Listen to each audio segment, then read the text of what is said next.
Map: how Trump, Putin, and Xi could carve up the globe. The Panama Canal, Taiwan, Moldova, Greenland.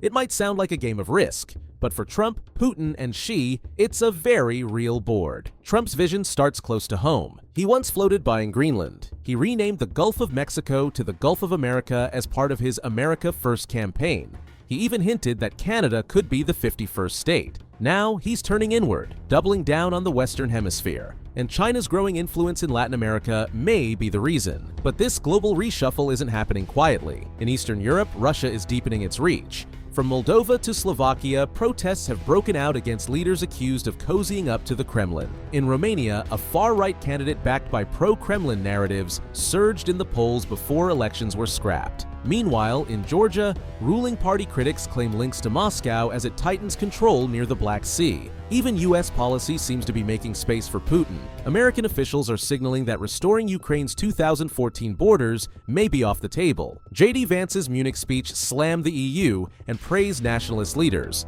a stance welcomed by Kremlin figures like Dmitry Medvedev. Putin's influence stretches east too. He was warmly welcomed in Mongolia, despite an active ICC warrant, where Russia fuels the power grid and China drives the mining industry. That's where the Xi factor comes in. China isn't thrilled about Russian expansion near Kazakhstan, a key investment zone and home to a large ethnic Russian population. Xi's first post-COVID foreign visit was Kazakhstan, a not-so-subtle warning to Moscow. But China also has its sights on Taiwan. Recent military drills show growing pressure. Experts suggest the U.S. under Trump might quietly allow Beijing more control in the South China Sea to avoid direct confrontation. It's not quite a Cold War, but it might be a cold, calculated rearrangement.